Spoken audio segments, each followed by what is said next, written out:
जय हिंद, नमस्कार। मैं अबर जैदी स्वागत करती हूँ आप सबका एक बार फिर से हमारे आज के कार्यक्रम में। आज एक ऐसे खबर पर बात करेंगे जो भारत ने कर दिखाया है, वो पिछले 50 सालों में सिर्फ 3 देश ही कर पाए हैं, अमेरिका, रशिया और चाइना। सुखोई 57E का जो इंजन है, उसकी फुल टेक्नोलॉजी ट्रांसफर और वो भी hot section metallurgy, single crystal blades और फुल जो आर्किटेक्चर है और गार्डेड टेक्नोलॉजी सीक्रेट्स के साथ में। ये सिर्फ एक डिफेंस डील नहीं कह सकते, ये भारत की जो एयर स्पेस सॉवरेनिटी है, उसके लिए बहुत बड़ा ये हमें कदम यहाँ पर नज़र आता है। और सवाल ये है कि रशिया ने इतना जो गार्डेड टेक है, वो अब भारत के लिए खोला है और इसका रियल इम्पैक्ट क्या नज़र आएगा, जो इंडियन एयर फोर्स है और इंडो पैसिफिक बैलेंस को लेकर अगर हम बात करें, तो आज हम इसी जो हिस्टोरिक इंजन डील है, उसकी जियो स्ट्रेटेजिक जो इक्वेशन जो इम्पैक्ट्स नजर आएंगे, उसको लेयर बाय लेयर समझने की कोशिश करेंगे। और हमारे साथ है उमेश जी। उमेश जी, बहुत स्वागत है आपका। जय हिंद, नमस्कार। जय सिया राम अंबर जी। जय सिया राम उमेश जी।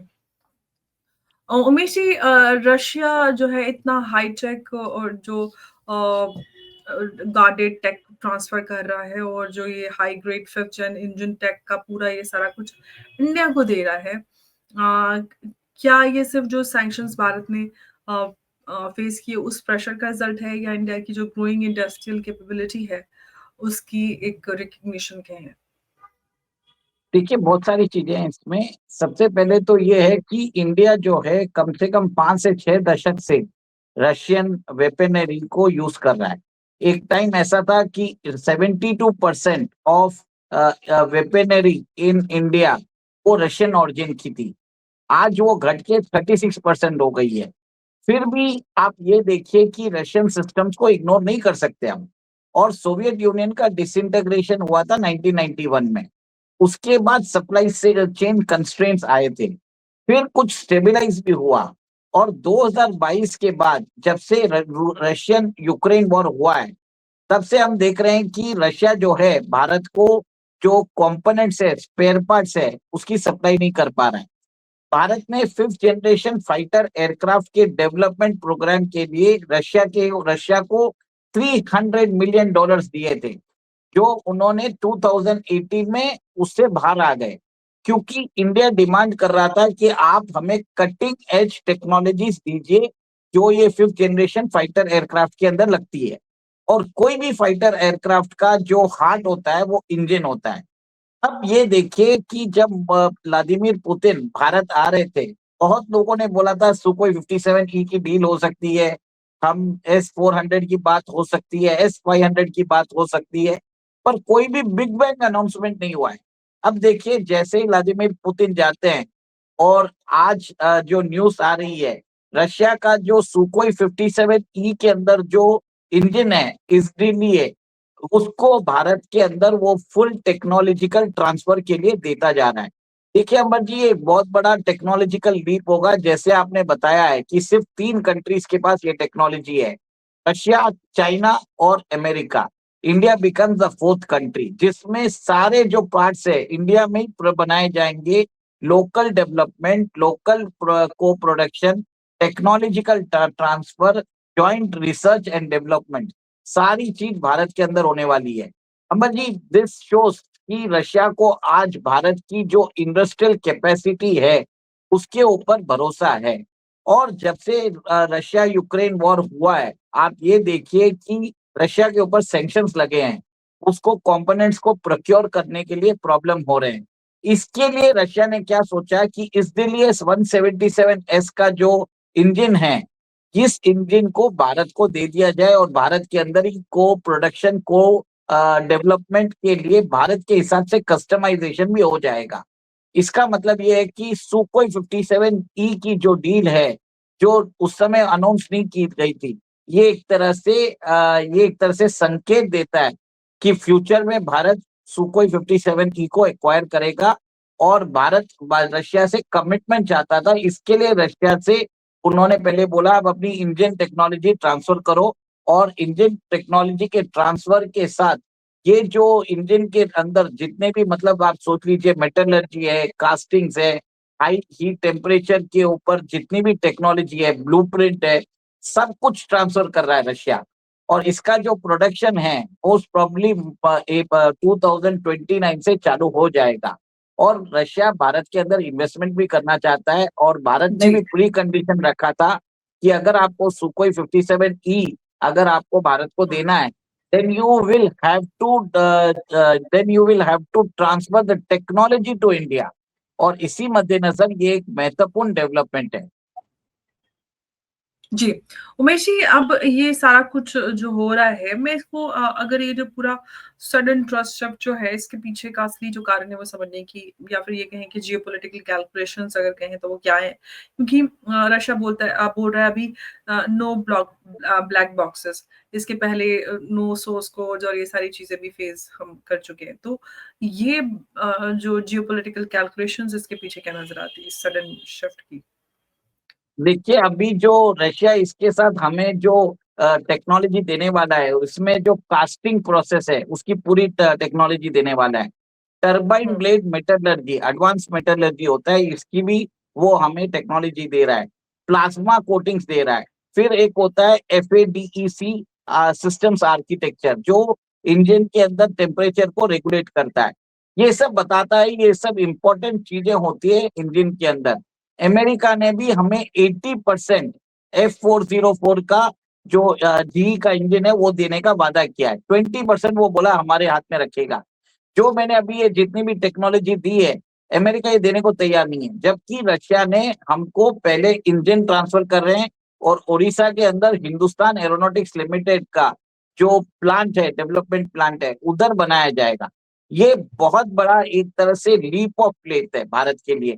टेक्नोलॉजिकल एक तरह से आप ये सोचिए कि रशिया भारत को पहले सिर्फ एक जो रिलेशनशिप था, एक सप्लायर और कस्टमर वाला रिलेशनशिप था। अब वो एक तरह से जो पार्टनरशिप है वो चेंज हो गया है। अब हम यहाँ पर डोमेस्टिकली प्रोड्यूस करेंगे सारी टेक्नोलॉजी, अपने रिक्वायरमेंट को पूरा करेंगे, रशिया के लिए भी हम पूरा करेंगे।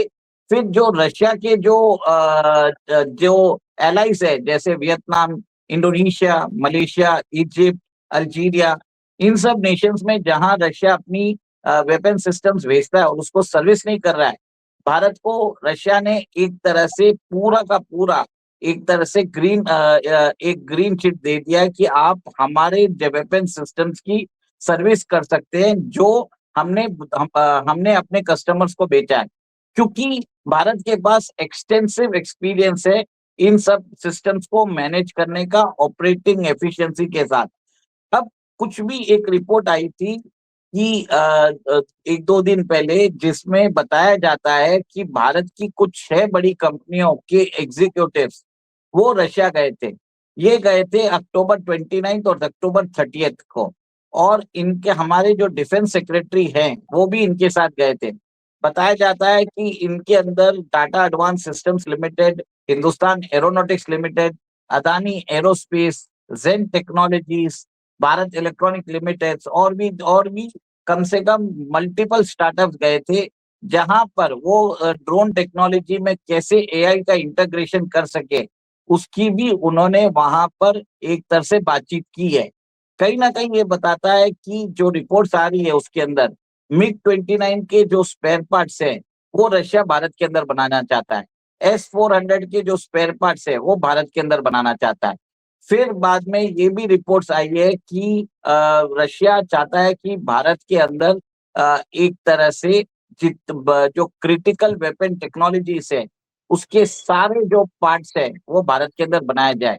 इनफैक्ट भारत फोर्स जो कंपनी है उसने यहाँ तक प्रपोज किया है कि वो रशिया के अंदर जो टैंक्स है उसकी भी क्रिटिकल टेक्नोलॉजीज का डेवलपमेंट वो करेगा।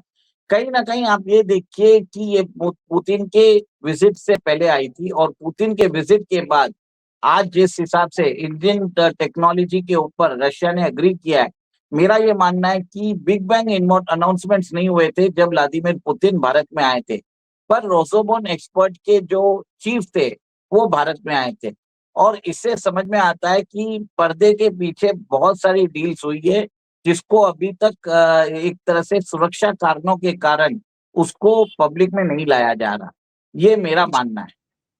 लेकिन उमेश जी, अगर हम इंडियन सॉवरेनिटी की बात करते हैं तो जो एरो स्पेस इंडिपेंडेंस है वो तभी मिलती है जब इंजन पर फुल कंट्रोल हो और वो आपके घर पे हो। और अब इंडिया जो है फाइनली इंपोर्ट जो डिपेंडेंट एयर पावर से कहीं ना कहीं अब एक सॉवरन प्रोपल्जन स्टेट बनता जा रहा है। कैसे इसको देख रहे हैं? क्योंकि अब यहाँ ये पर भारत भारत क्या कर रहा है अभी रशिया के साथ जो अपने सिस्टम्स बना रहा है, उसके अंदर सारे सिस्टम्स का बेस एक ही होने वाला है। अब रशिया जितनी भी अपने टेक्नोलॉजी देगा, भारत उसको यूज करेगा सुपर सुकोई बनाने के लिए। सुकोई हम्म 57 को भारत में प्रोडक्शन करेगा। फिर हमारा जो एम का प्रोग्राम है, उसके अंदर भी यूज होने वाला है। अब सोच लीजिए कि सब नाम डिफरेंट रहेंगे, भारत के अंदर सारे सिस्टम्स बनेंगे। मतलब आप सोचिए जैसे चाइना के अंदर ओप्पो वीवो सब एक ही कंपनी बनाती है, वैसे ही भारत के अंदर जो बेस सिस्टम्स होंगे जिसमें इलेक्ट्रॉनिक वॉरफेयर सूट, जितने भी मिसाइल्स होंगे, सोर्स कोड होगा, सबको इंटीग्रेशन किया जाएगा। इसमें यहां तक बात आ रही है कि भारत रशिया के साथ 6th जनरेशन फाइटर एयरक्राफ्ट के लिए भी उसने तैयारी कर ली है। जो 5th जनरेशन फाइटर एयरक्राफ्ट होते हैं वो स्टेल्थ होते हैं। जो 6th जनरेशन फाइटर एयरक्राफ्ट होते हैं वो नेटवर्क सेंट्रिक प्लेटफॉर्म्स होते हैं, जिसके अंदर एक पायलट सिर्फ एयरक्राफ्ट लेके नहीं उड़ेगा, वो कम से कम अपने साथ 6-7 ड्रोन्स लेके उड़ेगा। तो इससे कारण क्या होगा कि रियल टाइम जो इंफॉर्मेशन सिस्टम्स के बीच में कम्युनिकेशन करना है, कैसे मतलब जाके स्प्लिट सेकेंड्स में आपको डिसीजन लेना है, पूरा एक तरह से इलेक्ट्रॉनिक वॉरफेयर सूट पे दोनों कंट्रीज उसके ऊपर भी काम करना चालू कर चुके हैं। तो ये मेरा मानना है कि ये जो आज इन्होंने जो हमारे को टेक्नोलॉजी दी है 5th जनरेशन फाइटर एयरक्राफ्ट के इंजन के लिए, रशिया ने कहीं ना कहीं वो सिग्नल करता है कि Russia is willing to work with India to develop world class जो प्रोटोटाइप है, जिसमें क्या होगा कि टेक्नोलॉजीज एक ही रहेगी। रशिया और इंडिया दोनों टेक्नोलॉजीज एक ही यूज करेंगे। इंडिया एमका के अंदर यूज करेगा, रशिया अपने मिग में मैं यूज एमका करेगा। पे ही सवाल करना चाह रही थी कि एमका पे क्या जो ये 17SS है, इसकी मेटलर्जी और हॉट जो सेक्शन टेक है, वो इंडिया का जो एमका है प्रोग्राम उसको सपोर्ट करेगा या फास्ट ट्रैक करेगा?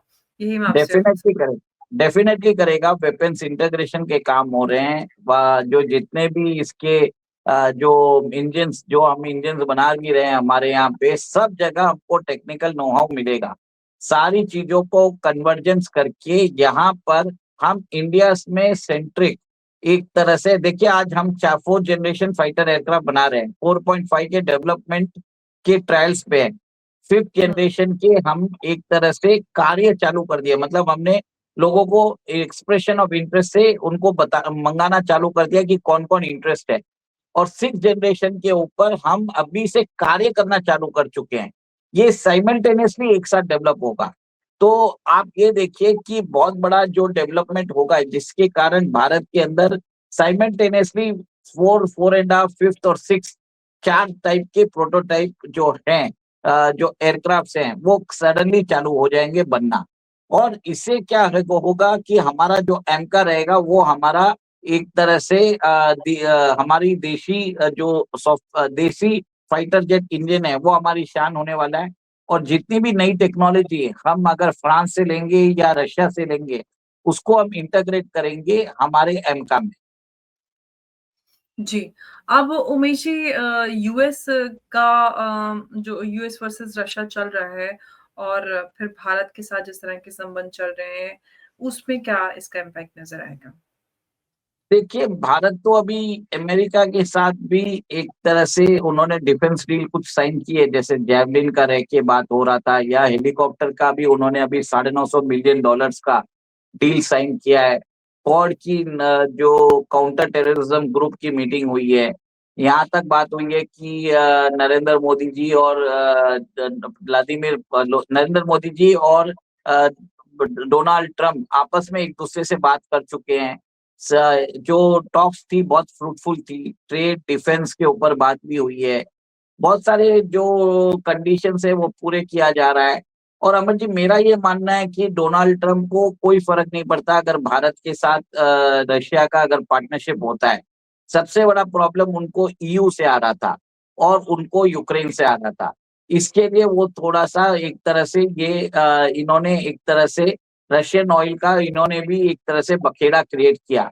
बट कहीं ना कहीं आप ये देखिए कि पुतिन ने बोल दिया है कि जब अमेरिका अपनी फ्यूल रिक्वायरमेंट्स के लिए रशियन यूरेनियम लेता है, तो भारत जब कर रहा है तो भारत को आपको क्या प्रॉब्लम है। कहीं ना कहीं ये जो दो टूक जवाब दिया है व्लादिमीर पुतिन ने, इसके बाद डोनाल्ड ट्रंप ने अपना जो भोंपू है एक तरह से बंद कर चुके हैं। ये आप देखिए, जब भी व्लादिमीर पुतिन कुछ बोलते हैं उसके बाद डोनाल्ड ट्रंप की प्रतिक्रिया नहीं आती है। जब तक पुतिन नहीं बोलते हैं तब तक ही वो अपना जो भोंपू है बजाते रहते हैं। ये चीज नोट कर लीजिए। ओके। और अगर हम रीजनल इम्पैक्ट की बात करें इंडो पैसिफिक में, फिर जेट इंजन कैपेबिलिटी होना, क्या मतलब निकलेगा इसका? और जो पाकिस्तान चाइना है उनके लिए जो ये एयर डोमिनेंस गैप है, ये क्या परमानेंट हो जाएगा? आज की डेट में पाकिस्तान की जो एयर पावर है, कहीं ना कहीं मैं बोलता हूँ it is on par with India. मैं इसके लिए बोल रहा हूँ कि हमारी जो स्क्वाड्रन स्ट्रेंथ डिप्लीट होती जा रही है, हमारा सब पाइपलाइन में है, जबकि पाकिस्तान के अंदर एग्जीक्यूशन फास्ट हो रहा है। अभी अमेरिका ने उनको $686 मिलियन के लिए उनके जो 92 F-16 प्लेन्स है, फाइटर एयरक्राफ्ट है, उसके अपग्रेड्स के लिए उन्होंने पैसे दे दिए। टर्की के साथ वो 5th जनरेशन फाइटर एयरक्राफ्ट का प्रोग्राम में अपने 200 इंजीनियर्स को वो टर्की भेज चुका है। Pakistani fighter pilots are training on J-35 Chinese 5th generation fighter aircraft के ऊपर वो लोग काम कर रहे हैं, स्टेल्थ एयरक्राफ्ट के ऊपर। कहीं ना कहीं आप ये देखिए, हम इतना भी नहीं बोल सकते कि चाइना की सारी चीजें खराब है, चाइना ये करता है। देखिए, हम अपने हिसाब से कुछ भी बोल सकते हैं, बट एक चीज नोट करिए, चाइना कंटिन्यूअसली इम्प्रूवमेंट भी कर रहा है। तो मेरा ये मानना है आज की डेट में पाकिस्तान जो है भारत के ऑन पार है as per air power. But कहीं ना कहीं उनको एडवांटेज मिल जाता है जब चाइना उसके साथ आ रहा है।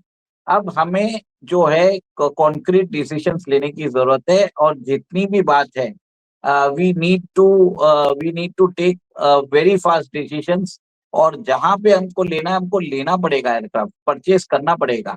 आज देखिए कि कुछ दिन पहले रिपोर्ट्स आई थी कि ओमान अपने पास जो जैगवार के 20 प्लेन है वो भारत को गिफ्ट कर रहा है, क्योंकि भारत के पास 6 स्क्वाड्रन है जैगवार की, वो ऑपरेट कर रहा है।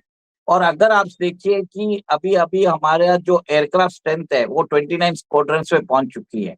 अगर ये 6 जैगवार जो हमको 1980s में मिले थे, अगर हम उसको रिटायर कर देते हैं तो हमारी जो स्ट्रेंथ है वो 23 पे पहुंच जाएगी। तो कहीं ना कहीं आप ये देखिए कि भारत जो अभी कर रहा है क्विक फिक्स सोल्यूशन कर रहा है, परमानेंट सोल्यूशन के लिए उसको टाइम लगेगा। मेरा ये जी। मानना है आपको 114 मल्टी रोल्ड कॉम्बैट एयरक्राफ्ट लेना भी है। उसके ऊपर आप फ्रांस से बात कर रहे हो, रशिया से बात कर रहे हो, एमका का डेवलपमेंट कर रहे हो, सब ठीक है। पर कहीं ना कहीं मेरा ये मानना है कि आपको या 2 या 3 स्क्वाड्रन जो है, इधर आपको Su-57 या रफाल प्लेन खरीद के देश के अंदर जो डिप्लीटिंग स्ट्रेंथ है उसको एक तरह से खड़ा करने की जरूरत है। क्योंकि बांग्लादेश भी जो है अभी यूरो फाइटर जो है वो ले रहा है। उसने अभी एक्सप्रेशन ऑफ इंटरेस्ट साइन किया है इटाली की कंपनी लिनार्डो से। तो भारत को अभी जो है क्विक डिसीजंस लेने की जरूरत है, अपनी जो एयर फ्लीट स्ट्रेंथ है उसको एक तरह से बढ़ाने की जरूरत है।